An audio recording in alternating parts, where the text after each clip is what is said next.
bebé nació en un pesebre sucio, y 33 años después, cuando murió, el sol se oscureció, la tierra tembló y el velo del templo se rasgó solo de arriba abajo.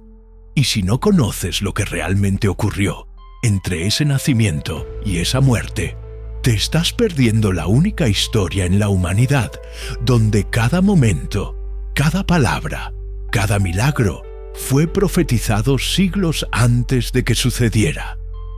En los próximos minutos vas a descubrir: 1.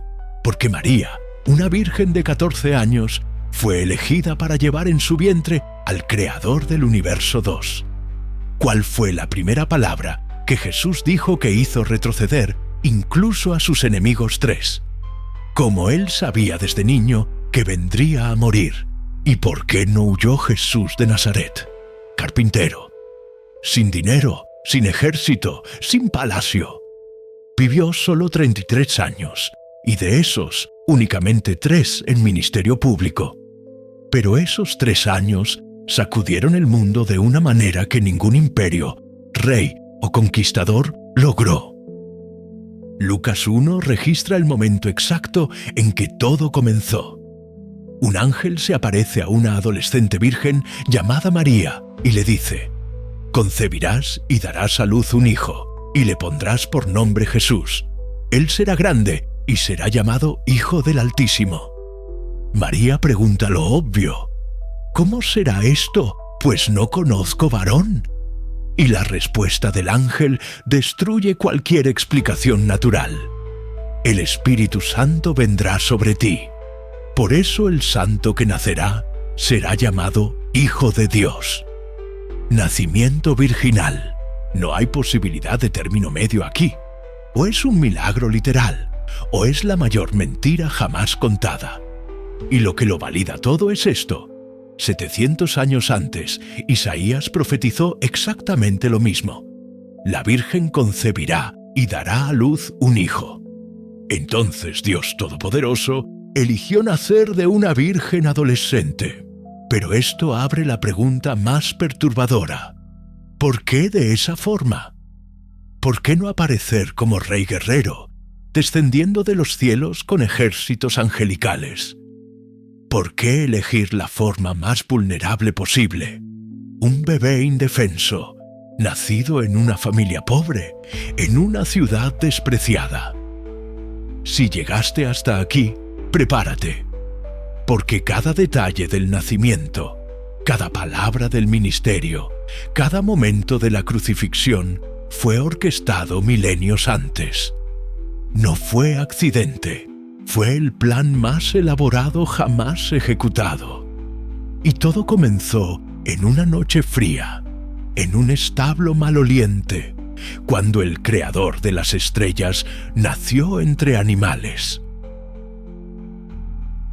¿Por qué Jesús nació exactamente en Belén, si María y José vivían en Nazaret, a 150 kilómetros de distancia?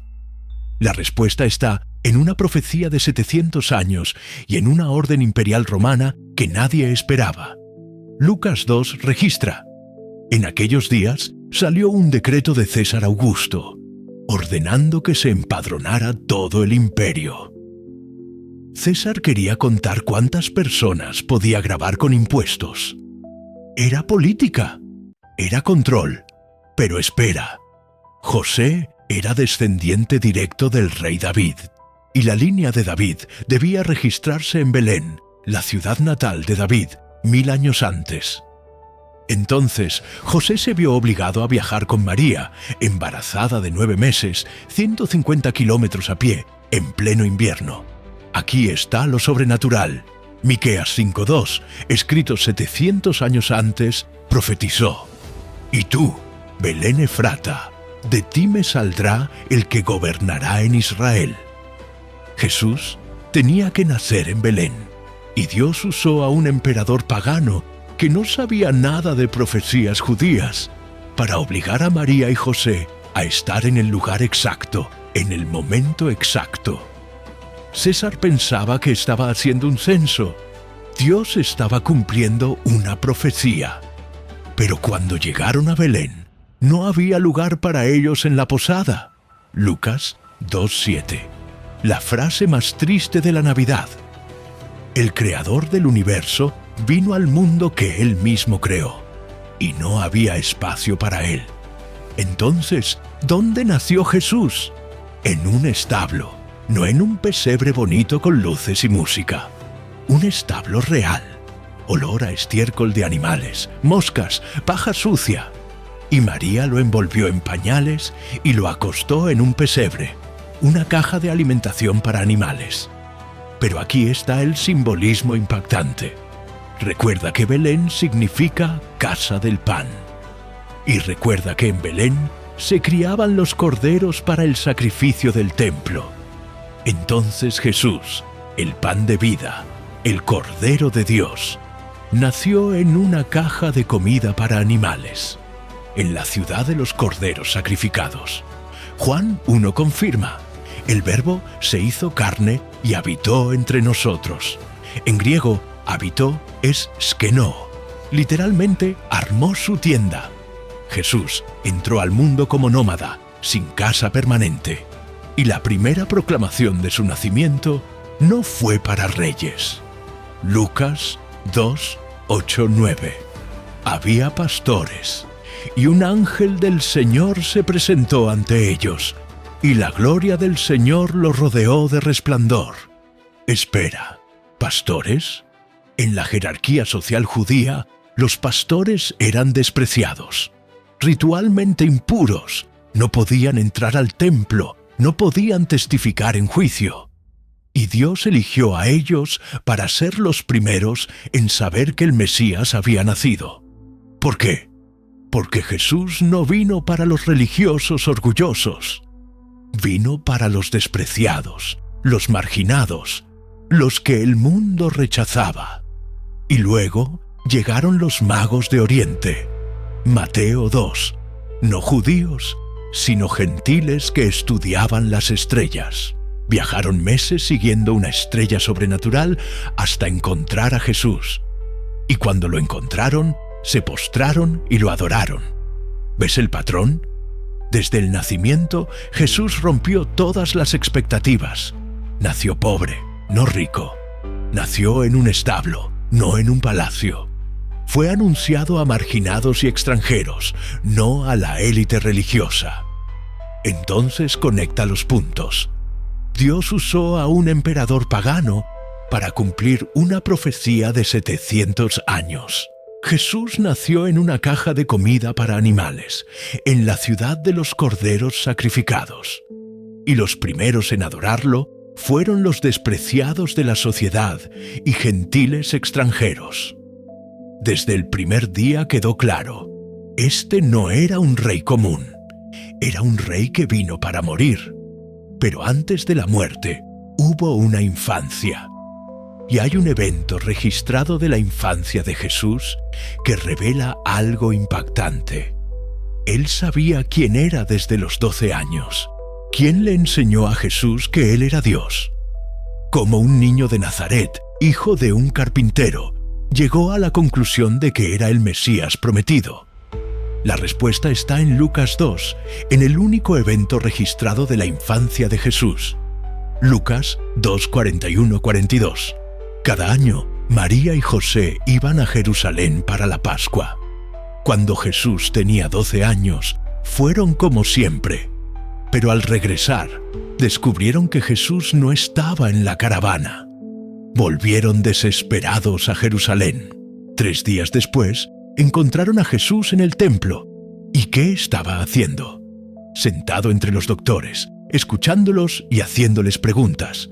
Y todos los que lo oían se maravillaban de su inteligencia y de sus respuestas. Lucas 2:46-47. Espera, Jesús tenía 12 años. Esos doctores eran los rabinos más eruditos de Israel, hombres que dedicaban toda su vida al estudio de las Escrituras. Y ellos estaban maravillados con un niño. Pero aquí viene la parte que lo cambia todo. María encuentra a Jesús y le dice lo que cualquier madre diría: «Hijo, ¿por qué nos has hecho esto? Tu padre y yo te hemos buscado angustiados. Y Jesús responde algo que dejó helados a María y José. ¿Por qué me buscabais? ¿No sabíais que me es necesario estar en la casa de mi padre? Lucas 2:41b. ¿Lo captaste? María dijo, tu padre, José y yo. Jesús corrigió, mi padre, refiriéndose a Dios. No, nuestro padre, mi padre. Estaba declarando a los 12 años una filiación divina exclusiva. Y aquí está el detalle que nadie nota. Lucas escribe que ellos no comprendieron la palabra que les habló. Lucas 2:50. ¿No comprendieron? María, que había sido visitada por un ángel. José, que recibió sueños divinos. No entendieron por qué en ese momento, por primera vez, Jesús estaba revelando plena conciencia de quién era. Él no lo aprendió de María, no lo aprendió de José, simplemente lo sabía. Y entonces, Lucas 2:51-52. Descendió con ellos a Nazaret y estaba sujeto a ellos. Y Jesús crecía en sabiduría, en estatura y en gracia para con Dios y los hombres. 18 años de silencio. De los 12 a los 30 años, la Biblia no registra nada. ¿Por qué? Porque Jesús estaba haciendo lo que todo judío hacía: trabajar. Marcos 6:3 confirma.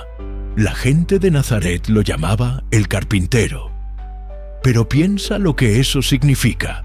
El creador del universo pasó 18 años aserrando madera, construyendo mesas, reparando arados. Las manos que formaron las galaxias ahora tenían callos de trabajo manual. ¿Por qué? Hebreos 4:15 explica: no tenemos un sumo sacerdote que no pueda compadecerse de nuestras debilidades, sino uno que fue tentado en todo según nuestra semejanza, pero sin pecado. Jesús necesitaba experimentar la vida humana completa. No solo los milagros y las predicaciones, sino el cansancio, el sudor, la frustración del trabajo duro. Y entonces, a los 30 años, mira el diseño. A los 12 años, Jesús ya sabía quién era: Hijo de Dios. Pero volvió a Nazaret y esperó 18 años, trabajando como carpintero, experimentando la vida humana completa. ¿Por qué? Porque no vino a ser un superhombre distante. Vino a ser Emanuel, Dios con nosotros. Pero a los 30 años, algo ocurrió que inició una revolución. Un profeta salvaje apareció en el desierto gritando: «Arrepentíos». Y cuando Jesús descendió a las aguas del Jordán, los cielos literalmente se abrieron. ¿Por qué Jesús, siendo sin pecado, se bautizó por Juan el Bautista, un bautismo de arrepentimiento para pecadores? ¿Y por qué inmediatamente después fue llevado al desierto para ser tentado por Satanás? La respuesta revela el patrón de toda su misión. Mateo 3:13. Entonces Jesús vino de Galilea al Jordán para ser bautizado por Juan. Juan se niega: «Yo necesito ser bautizado por ti, ¿y tú vienes a mí?». Tiene razón. Jesús no tenía pecados de los que arrepentirse, pero Jesús responde: «Permítelo ahora, porque así conviene que cumplamos toda justicia». Mateo 3:15. Cumplir toda justicia. Jesús no se estaba arrepintiendo de sus pecados. Se estaba identificando con los pecadores. Estaba descendiendo a las aguas sucias del Jordán, donde miles confesaban sus pecados y diciendo: «Yo estoy con ustedes. Yo cargo lo que ustedes cargan». Y entonces ocurrió algo nunca antes visto. Los cielos se abrieron y vio al Espíritu de Dios que descendía como paloma y venía sobre él. Y hubo una voz de los cielos que decía: «Este es mi Hijo amado, en quien tengo complacencia». Mateo 3:16-17. Trinidad completa en un momento. El Hijo en el agua, el Espíritu descendiendo, el Padre hablando. Y el Padre validó públicamente: «Este es mi Hijo». Pero inmediatamente después de esa validación, Mateo 4:1, entonces Jesús fue llevado por el Espíritu al desierto para ser tentado por el diablo. No permitido, para ser. Era intencional, era necesario. Jesús ayunó 40 días y 40 noches, sin comida, sin agua, en el desierto de Judea, uno de los lugares más hostiles de la tierra. Y cuando estaba en el punto de máxima debilidad física, Satanás apareció. Primera tentación: si eres hijo de Dios, di que estas piedras se conviertan en pan. Mateo 4:3. Parece inofensivo, ¿verdad? Pero mira la sutileza. Si eres, Satanás está sembrando duda y está tentando a Jesús a usar poder divino para necesidad personal. Jesús responde con Deuteronomio 8:3. No solo de pan vivirá el hombre, sino de toda palabra que sale de la boca de Dios. Traducción: yo confío en el Padre, no en mis poderes. Segunda tentación: Satanás lo lleva al pináculo del templo y dice: tírate de aquí abajo, porque está escrito: a sus ángeles dará órdenes acerca de ti, para que no tropieces. Mateo 4:6. Ahora Satanás cita las Escrituras y está tentando a Jesús a probar a Dios, a forzar una intervención milagrosa. Jesús responde con Deuteronomio 6:16. No tentarás al Señor tu Dios. Traducción: yo no obligaré al Padre a probarme. Tercera tentación: Satanás le muestra todos los reinos del mundo y dice: todo esto te daré si, postrado, me adoras. Mateo 4:9. Esta es la tentación final, el atajo. ¿Quieres reinar sobre las naciones? No necesitas la cruz, solo adórame un segundo y todo es tuyo. Jesús responde con Deuteronomio 6:13. Al Señor tu Dios adorarás y a Él solo servirás. Y Satanás huyó. Aquí está lo impactante. ¿Notaste el paralelo? Adán fue tentado en un jardín, condiciones perfectas, comida abundante. Jesús fue tentado en el desierto, condiciones imposibles, hambre extrema. Adán falló en la abundancia. Jesús venció en la escasez. Pablo llama a Jesús el último Adán en 1 Corintios 15:45. ¿Por qué? Porque Adán representaba a toda la humanidad cuando pecó, y la humanidad cayó con él. Jesús representaba a toda la humanidad cuando venció, y la humanidad puede ser redimida por él. Y aquí está el detalle que no puedes pasar por alto. Jesús venció a Satanás sin usar poderes divinos. Usó solo las Escrituras, la misma arma que tú tienes acceso. Hebreos 4:15 confirma: fue tentado en todo según nuestra semejanza, pero sin pecado. Si Jesús hubiera usado poder divino para vencer, podrías decir: claro que venció, es Dios. Pero venció como humano, confiando en la palabra de Dios para mostrarte: tú también puedes vencer. Conecta. Jesús se bautizó no porque lo necesitaba, sino para identificarse con los pecadores. Fue tentado en el desierto en su punto de máxima debilidad y venció usando solo las Escrituras, probando que el segundo Adán deshizo lo que el primer Adán destruyó. Y entonces, con 30 años, validado por el Padre, probado y aprobado en el desierto, Jesús inició el ministerio más poderoso que el mundo haya visto. Y lo primero que hizo fue reclutar a 12 hombres comunes, que cambiarían el mundo para siempre. ¿Qué hizo Jesús en solo 3 años que lo convirtió en la figura más influyente de la historia? No escribió libros, no construyó imperios, no creó instituciones.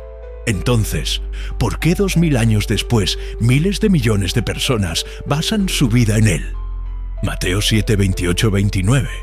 Cuando Jesús terminó estas palabras, la gente se admiraba de su enseñanza, porque les enseñaba como quien tiene autoridad y no como los escribas. ¿Cuál era la diferencia?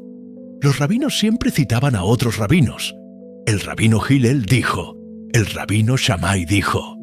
Pero Jesús decía, oísteis que fue dicho, pero yo os digo. Mateo 5, 21, 22. Espera, ¿yo os digo? ¿Se estaba colocando por encima de la ley de Moisés? No, estaba revelando el significado original de la ley. Tenía autoridad para hacerlo porque Él fue quien dio la ley en el Sinaí. Y las declaraciones se volvieron más audaces.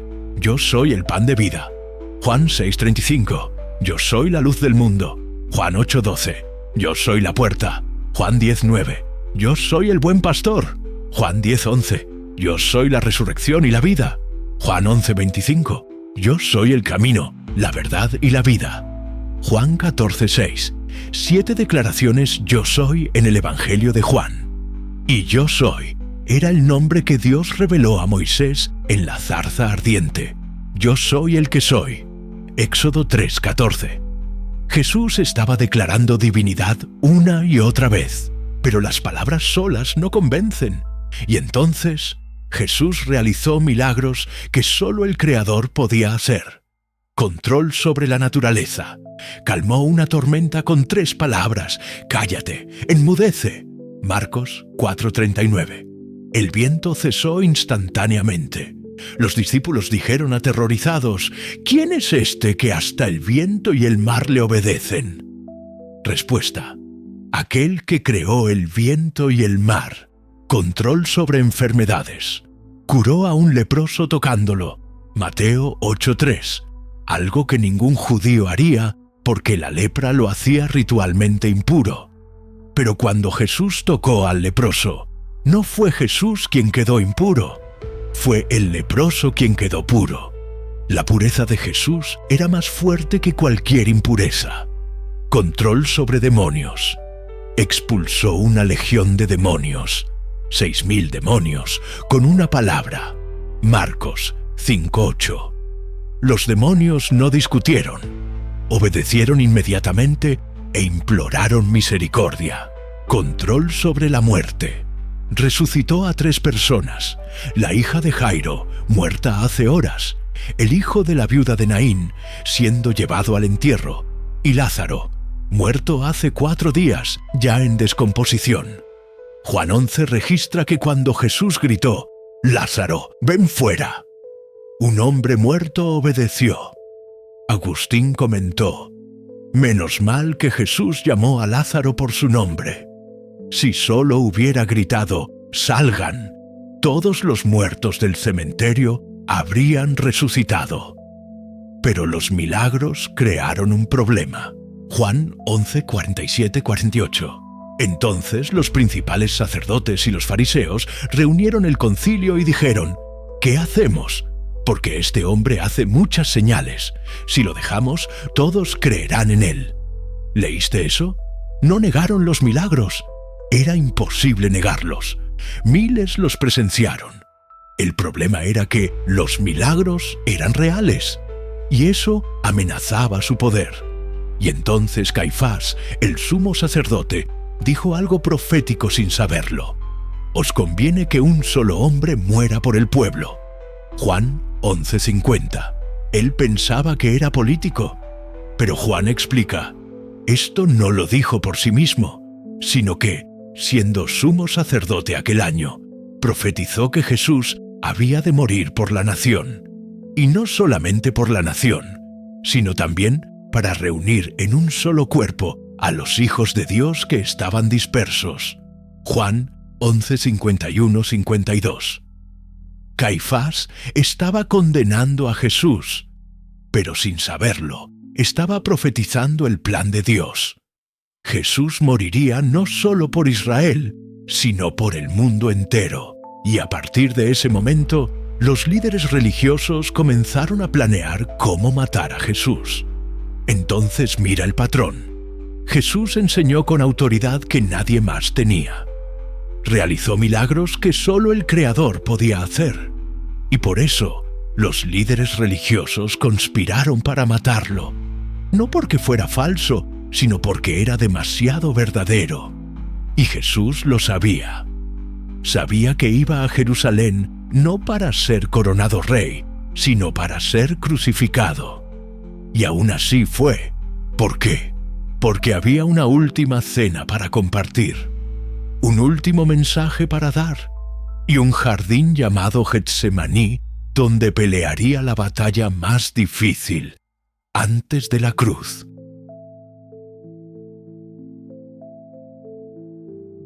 Si Jesús era Dios Todopoderoso, ¿por qué sudó gotas de sangre en Getsemaní? ¿Por qué oró: Padre, si es posible, aparta de mí este cáliz? ¿Por qué el Dios que creó el universo tuvo miedo de la muerte? La respuesta va más allá del dolor físico. Mateo 26, 36, 38. Entonces Jesús fue con ellos a un lugar llamado Getsemaní. Y tomando consigo a Pedro y a los 2 hijos de Zebedeo, comenzó a entristecerse y a angustiarse mucho. Entonces les dijo: Mi alma está muy triste, hasta la muerte. Muy triste hasta la muerte. En griego es perilipos, una tristeza que aplasta, que asfixia. Y Lucas, el médico, registra algo que solo ocurre en estrés extremo. Y puesto en agonía, oraba más intensamente, y su sudor se volvió como grandes gotas de sangre que caían hasta la tierra. Lucas 22:44. Hematidrosis, un fenómeno médico donde los capilares bajo la piel se rompen por estrés extremo, mezclando sangre con sudor. Es tan raro que los médicos modernos han documentado solo pocos casos, siempre en personas enfrentando muerte inminente y terror psicológico. ¿Pero por qué? Jesús había resucitado muertos, había calmado tormentas. ¿Por qué ahora, solo en Getsemaní, estaba aterrorizado? Porque no era solo el dolor físico de la cruz lo que lo esperaba. Era algo infinitamente peor. Por primera vez en la eternidad, sería separado del Padre. Él, que nunca había conocido un segundo sin la presencia de Dios, estaba a punto de experimentar el infierno. No el lugar, sino la esencia, separación de Dios. Y oró 3 veces: Padre mío, si es posible, pase de mí este cáliz. Mateo 26:39. Pero siempre terminaba: sin embargo, no se haga como yo quiero, sino como tú quieras. Y entonces llegó Judas con los soldados. 6 juicios, 3 religiosos, 3 civiles, todos ilegales según la propia ley judía. Los juicios de noche estaban prohibidos. A Jesús lo juzgaron de madrugada. Los juicios en días festivos estaban prohibidos. A Jesús lo juzgaron durante la Pascua. Las falsas testimonias estaban prohibidas. Mateo 26, 59, 60 dice: buscaban falso testimonio contra Jesús para darle muerte y no lo hallaban. Y entonces el sumo sacerdote le hizo la pregunta: ¿eres tú el Cristo, el Hijo del Dios bendito? Mateo 26, 63. Jesús respondió: tú lo has dicho. Y luego: veréis al Hijo del Hombre sentado a la diestra del poder y viniendo sobre las nubes del cielo. Mateo 26:64. Citó Daniel 7, una profecía mesiánica. Estaba declarando ser el Mesías divino. El sumo sacerdote rasgó sus vestiduras y gritó: ¡ha blasfemado! ¿Qué más necesidad tenemos de testigos? Mateo 26:65. Pero había un problema. Los judíos bajo ocupación romana no podían ejecutar penas de muerte. Entonces llevaron a Jesús ante Pilato, el gobernador romano. Pilato interrogó a Jesús y concluyó: no hallo delito alguno en él. Juan 18:38. Intentó liberar a Jesús 3 veces, pero la multitud gritaba: ¡crucifícalo! ¡Crucifícalo! Y Pilato, político cobarde, se lavó las manos y entregó a Jesús para que fuera crucificado. Lo azotaron, le arrancaron la barba. Le pusieron una corona de espinas, no simbólica, sino espinas largas de 5 a 7 centímetros clavadas en el cuero cabelludo, una de las zonas más sensibles al dolor. Él cargó la cruz, probablemente solo la viga horizontal, llamada patíbulo, de unos 40 kilos, por las calles de Jerusalén hasta el Gólgota. Pero estaba tan débil que cayó. Un hombre llamado Simón de Cirene fue obligado a cargar la cruz por él. En el Gólgota, clavaron clavos de 15 a 20 centímetros a través de sus muñecas, no las palmas, porque no soportarían el peso, y pies, y levantaron la cruz. La crucifixión era la forma de ejecución más torturante jamás inventada. La víctima moría lentamente por asfixia. Tenía que elevarse sobre los clavos de los pies para respirar, causando dolor inimaginable, hasta que el agotamiento lo hacía imposible. Jesús estuvo 6 horas en la cruz, y durante esas 6 horas dijo 7 cosas. 1. Padre, perdónalos porque no saben lo que hacen. Lucas 23:34. 2. De cierto te digo que hoy estarás conmigo en el paraíso. Lucas 23:43. Al ladrón arrepentido. 3. Mujer, ahí tienes a tu hijo, ahí tienes a tu madre. Juan 19:26-27. Confiando a María a Juan 4. Dios mío, ¿por qué me has desamparado? Mateo 27:46. El momento en que el Padre apartó su rostro. 5. Tengo sed. Juan 19:28.